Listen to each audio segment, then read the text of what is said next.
Salut les BG, j'espère que vous allez bien et aujourd'hui on commence la vidéo par l'outro. Oui, parce que d'habitude en fin de vidéo, dans les dernières secondes, je fais toujours passer un petit message que personne n'écoute. Parce que même moi je regarde jamais les vidéos jusqu'au bout, jusqu'aux dernières secondes. Donc je commence par l'outro aujourd'hui. Et d'habitude je vous dis une chose, c'est de prendre soin de vous.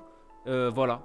Prenez soin de vous les amis, prenez soin de vos proches, prenez soin de votre entourage. Bref, voilà, le message c'est que de l'amour. Et on va maintenant aller vers un autre sentiment qui est tout aussi joli que l'amour, c'est la peur. J'avoue que c'est un peu chelou, ça fait un peu phrase de serial killer. Et d'ailleurs, en parlant de serial killer, on va passer avec la première histoire, puisque ça parle de ça. On pourrait presque croire que j'ai préparé cette phrase d'intro avant la vidéo. C'est le cas. Mais bon, bref, passons à la première histoire et c'est celle de Cathy. Cathy, elle a 27 ans au moment où elle nous raconte cette histoire et elle nous dit que celle-ci a eu lieu il y a 2 ans, donc lorsqu'elle avait 25 ans. Elle nous explique qu'elle travaille dans une entreprise qui a pour service d'aller chez les gens pour aller mesurer la superficie des pièces de leur maison. Elle nous dit qu'elle se rend chez les gens sur rendez-vous, qu'elle travaille avec un iPad, que sur cet iPad, elle établit des plans des maisons avec la taille des pièces, etc. C'est quelque chose qui se fait assez couramment quand un client a besoin, par exemple, de poser de la moquette ou du parquet dans une maison.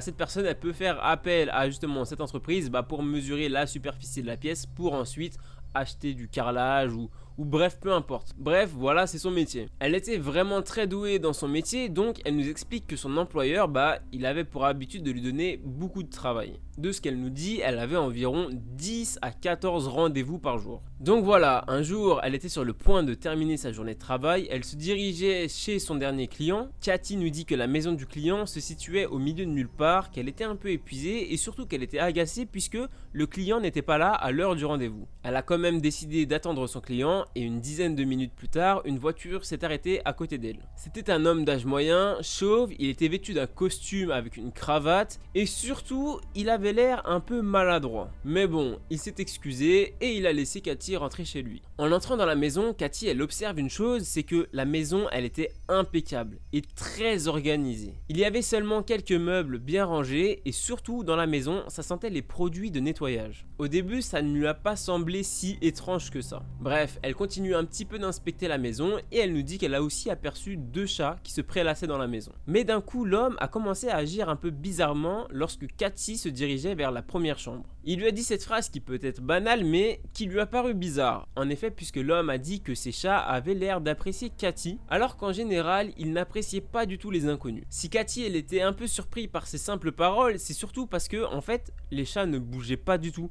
Même, ils se sont jamais dirigés vers elle. Donc, sur le moment, elle ne comprenait pas pourquoi l'homme lui avait dit cela. Mais bon, elle a simplement hoché la tête, elle lui a souri, puis elle a commencé son travail. Elle a commencé à prendre les mesures de la chambre dans laquelle elle se trouvait. Elle notait tout cela sur son iPad quand l'homme lui a posé une question. Et il lui a demandé si son entreprise gardait une trace de sa position sur son iPad. Et là, c'était le premier drapeau rouge pour Cathy. Elle a bien évidemment répondu que oui, et que son patron savait exactement combien de temps devrait lui prendre chaque travail, et elle a continué en disant que c'était une technologie incroyable. Mais l'homme a continué la discussion avec une phrase encore plus bizarre puisqu'il lui a dit « Faites attention, ne touchez pas le pistolet qui se trouve sur la table de chevet, un coup pourrait partir. » Et cette phrase, il l'a dit tout en rigolant. Bien sûr, cette phrase a effrayé Cathy. Elle a levé les yeux de son iPad et en effet, sur la table de chevet se trouvait bien un pistolet. Mais Cathy, elle a aussi gardé son sang-froid, puisqu'elle a décidé de ne montrer aucun signe d'alarme à la personne avec qui elle se trouvait. Elle a continué son travail et l'homme l'a dirigée vers une deuxième chambre pour qu'elle puisse prendre encore une fois des mesures. Et l'homme a réitéré et a répété exactement la même phrase. Et en effet, il y avait aussi une arme sur la table de chevet de cette chambre. Au début, Cathy, elle pensait que c'était juste son anxiété à propos des armes à feu, mais la tension croissante entre l'homme et elle était indéniable. Toujours avec sang-froid, Cathy, elle a continué son travail. Elle est passée de pièce en pièce en ayant hâte de terminer son travail pour enfin rentrer chez elle. Et alors qu'elle avait terminé de prendre les dimensions de la dernière pièce qui se trouvait sur son ordre de travail, l'homme l'a interpellée et lui a demandé si elle pouvait mesurer les escaliers du sous-sol. Il a simplement dit qu'il avait oublié de les mettre sur la liste et qu'il comptait aussi faire des travaux dans ces escaliers. Le cœur de Cathy s'était effondré, mais son cerveau conditionné par le service client ne voyait pas comment lui répondre négativement à cette requête. Alors, elle a accepté. L'homme l'a alors conduit à la porte des escaliers qui menaient vers son sous-sol. C'était des escaliers en bois qui descendaient, ils étaient en forme de L et ça menait vers un sous-sol inachevé. Malheureusement, pour obtenir des mesures de ces escaliers, elle devait descendre jusqu'au sous-sol. Pendant ce temps-là, l'homme, il se trouvait en haut des escaliers, il avait un sourire sur le visage et il continuait de poser des questions sur l'iPad de Cathy. Il lui a encore demandé si son employeur pouvait savoir où elle se trouvait actuellement. Bien sûr, elle a encore rapidement répondu oui, et au même moment, elle arrivait au bout de ses escaliers, et avec ses yeux, elle a rapidement regardé ce qui se trouvait autour d'elle. Et ce qu'elle a vu lui a donné des sueurs froides. Dans le sous-sol, il n'y avait pas un congélateur, mais 7. Au milieu de la pièce se trouvait une vieille télé, avec un lecteur cassette. Et justement, il y avait plein de VHS éparpillés sur le sol. Et il y avait aussi un vieux fauteuil inclinable qui se trouvait juste en face de la télé. Et sur les murs, il y avait aussi des étagères remplies de cassettes VHS. À ce moment-là, elle savait que 2 possibilités s'offraient à elle. Soit l'homme allait la laisser partir, soit il allait la pousser dans les escaliers. Elle a retenu son souffle, elle a mis un sourire sur son visage et elle a commencé à remonter les escaliers. Tout ce qu'elle pouvait entendre, c'était son rythme cardiaque qui s'accélérait. L'homme bloquait toujours la porte, mais cette fois sans sourire. Au moment où elle arrivait à son niveau, elle a senti l'homme hésiter. Et à son grand choc et soulagement, l'homme s'est écarté et il l'a laissé passer. Elle a commencé à se diriger vers la porte d'entrée sans dire un mot, mais l'homme l'a interpellée et lui a demandé si elle ne pouvait pas donner juste une petite friandise à ses chats, puisque ils avaient l'air de l'apprécier. Cathy a tout de même accepté, elle a pris les friandises, elle les a rapidement données au chat, puis elle est enfin sortie de la maison et elle a couru à sa voiture. À la seconde où elle est enfin rentrée dans sa voiture, elle a eu la crise de panique la plus intense qu'elle n'ait jamais eue. Elle a commencé à pleurer et elle a appelé son patron. La vérité dans cette histoire, c'est que son patron n'avait aucune idée d'où elle se trouvait. Il ne pouvait absolument pas savoir sa géolocalisation grâce à l'iPad. Elle avait tout bonnement menti. En plus de ça, elle nous explique que son patron aurait pu savoir seulement le lendemain qu'elle avait disparu. Oui, l'homme aurait sûrement été attrapé puisqu'il s'agissait de son dernier rendez-vous, mais elle aurait été morte depuis bien longtemps. Enfin, tout ça, c'est seulement si l'homme qu'elle avait vu ce jour-là avait de réelles mauvaises intentions. Mais ça, elle ne pouvait pas le savoir. Tout ce qui était sûr, c'était qu'il y avait beaucoup trop d'informations qui lui disaient que cet homme pouvait être une personne mauvaise.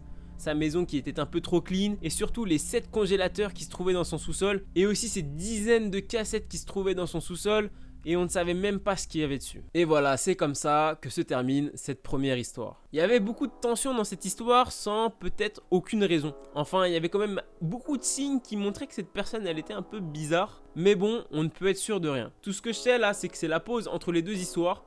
Et comme d'habitude, je vais mendier.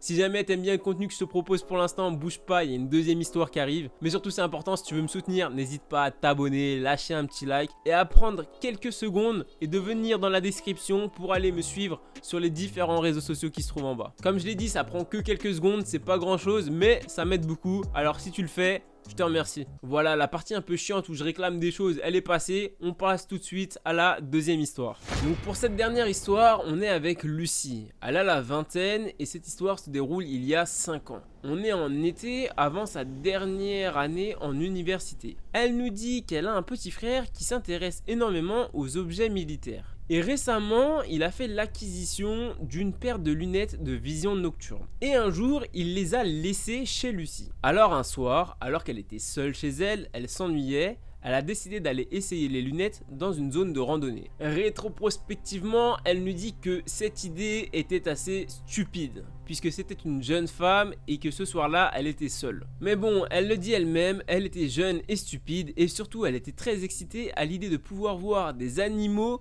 la nuit dans leur habitat naturel. Le bois vers lequel elle se dirigeait lui était familier puisque la veille, avec son meilleur ami, elle y avait fait une randonnée. Elle nous précise qu'elle n'y a jamais vu personne et surtout qu'elle habitait dans une zone rurale assez sûre et qu'elle ne s'attendait pas là-bas à avoir des problèmes. Mais bon, vous le savez bien, on ne prévoit jamais d'avoir des problèmes. Donc elle s'est rendue là-bas en voiture, elle s'est garée sur le parking du parc qui était très peu éclairé et elle n'a vu personne d'autre. Elle a quitté sa voiture, les lunettes de vision en main, et puis elle s'est enfoncée dans le bois. C'était un soir de demi-lune, donc la nuit était assez sombre. Surtout dans les bois où les feuilles ne laissaient pas trop de lumière passer. Au début, elle n'a pas tout de suite mis les lunettes de vision nocturne, elle a préféré s'avancer dans le bois pour essayer de trouver un endroit où elle pouvait se poser. Donc, pour éclairer son chemin, elle avait seulement une petite lampe qu'elle avait attachée à son porte-clés. Pendant sa petite promenade nocturne, elle a cru entendre quelques bruissements dans les bois. Mais pour elle, ce n'était rien d'inquiétant, sûrement des animaux qui étaient présents.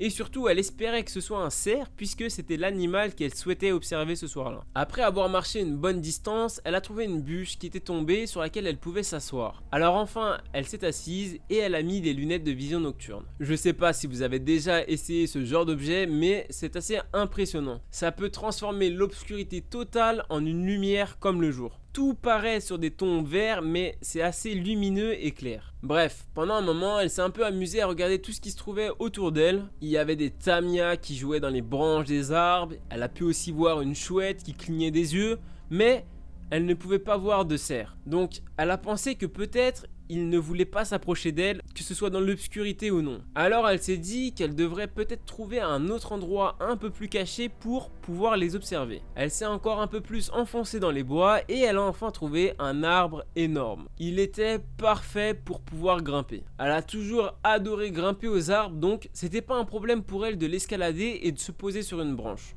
C'est donc ce qu'elle a fait. Elle a attendu pendant de longues minutes de pouvoir observer un cerf, mais malheureusement, ça n'a pas eu lieu. Par contre, elle a vu autre chose. C'était un homme, habillé de la tête aux pieds avec des vêtements sombres. Et il avait un comportement assez bizarre puisque il se faufilait entre les arbres. L'homme venait de la même direction qu'elle. Et il essayait clairement de se cacher en se déplaçant d'arbre en arbre et en faisant très attention à ce qui l'entourait. Il jetait des coups d'œil à droite, à gauche et puis il changeait d'arbre. Elle nous dit qu'on aurait dit qu'il cherchait quelqu'un. Et il lui a fallu quelques secondes pour s'apercevoir qu'il tenait quelque chose dans les mains. Il avait un couteau.